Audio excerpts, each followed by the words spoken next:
Hi, everyone, and welcome to Feed and Grain Chat. I'm your host, Elise Schaefer, editor of Feed and Grain. This edition of Feed and Grain Chat is brought to you by Watt Global Media and feedandgrain.com.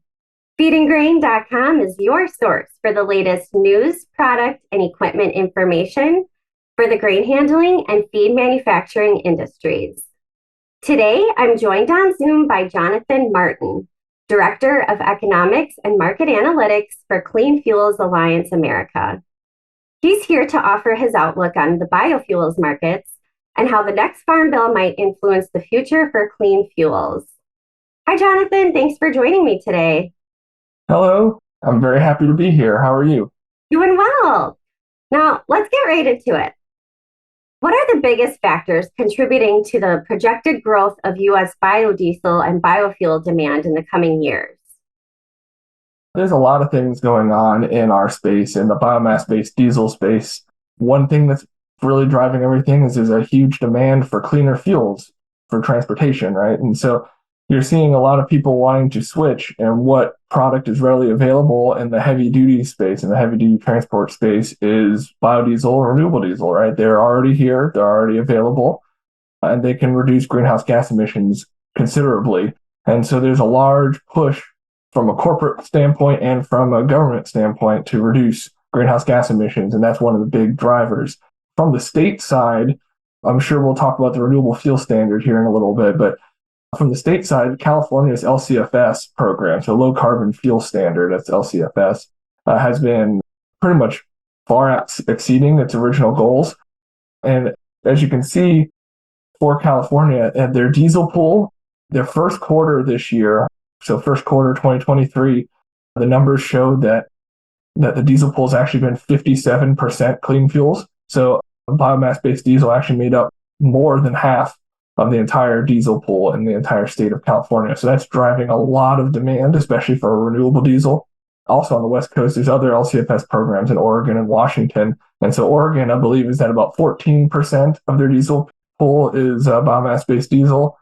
Washington's relatively new, so we're still waiting on that data to come in. But also their state mandates.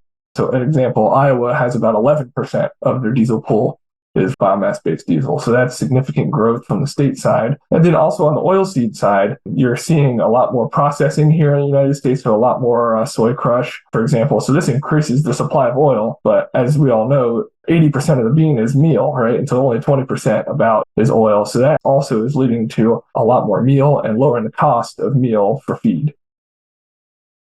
Absolutely. Now, let's focus more on the EPA's latest renewable fuel standard. Which aspects help support biofuels expansions, and which aspects do the Alliance and soybean groups, for example, disagree with?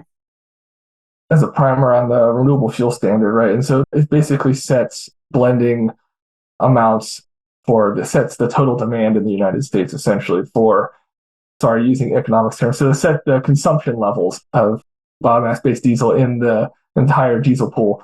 One thing it does also sets it for ethanol as well, and then other biofuels as well. They have been slowly increasing the amounts over time. However, with all this huge growth in production that we're seeing in the biomass-based diesel space, Clean Fuels, we kind of took a little bit of an issue with their final rule, which was we were basically pushing to get a lot more biomass-based diesel or in the D4 RIN space. So D4 RINs cover biomass-based diesel. And so we were hoping that they would basically give us quite a bit more than what actually we've seen. We've actually seen since the beginning of the year that we've already exceeded this year's total. And I believe, if I could pull up numbers real quick, I believe for the entire year, the EPA had set a demand target of around 2.8 billion gallons of biomass-based diesel. And as of last month, so as of August, we've already blended 3.14 billion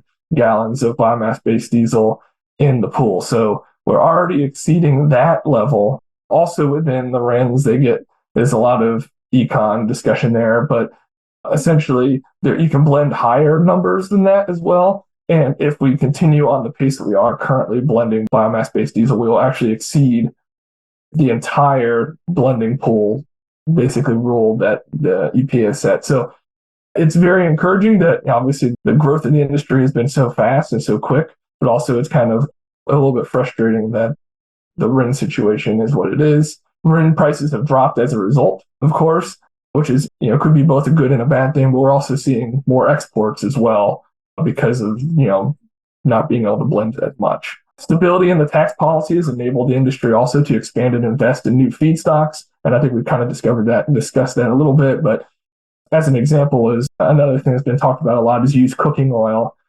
And we just, as Clean Fuels Alliance America, just commissioned a study, and it was just posted, I believe, last week.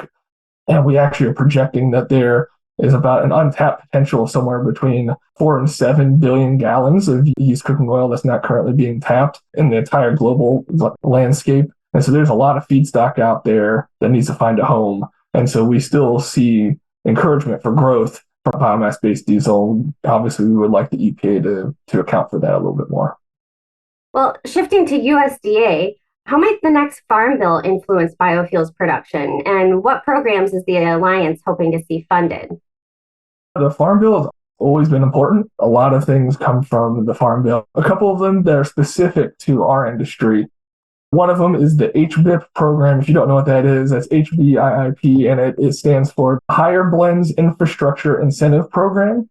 In the 2018 Farm Bill, there was about $500 million set aside in order to help invest in the biofuel space. The issue is we can produce a lot of it, but how do we get it to market, right? How do we get this product to where people are buying it at the pump, right? And so this program helps basically achieve higher blends by allowing infrastructure to be built. We would obviously like that to be continued in the next Farm Bill. We think that that's been very helpful. We have a lot of companies that use a lot of that seed money from the USDA to help them making their own infrastructure improvements. Another program we would like to see reauthorized is the Bioenergy Program for Advanced Biofuels.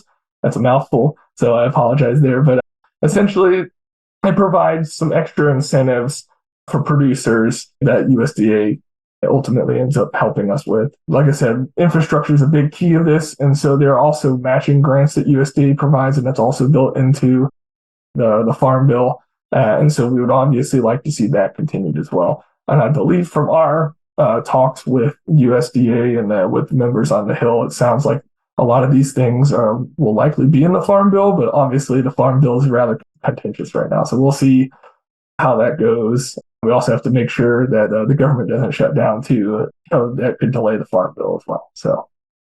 Yes, of course. Lots yet to be seen, but thank you so much for your update today, Jonathan.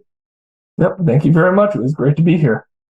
Well, that's all for today's Feed and Grain Chat. If you'd like to see more videos like this, subscribe to our YouTube channel, sign up for the Industry Watch daily e-newsletter, or go to feedandgrain.com and search for videos. Thank you again for watching, and we hope to see you next time.